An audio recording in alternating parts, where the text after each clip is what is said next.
Just have a look at the black bird on the left of St. Francis statue.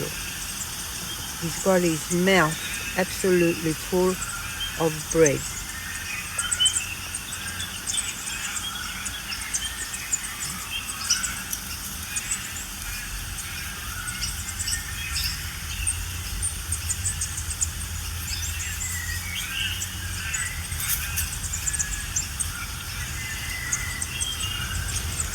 I think he's squashing it more with his saliva so that he can fly with it.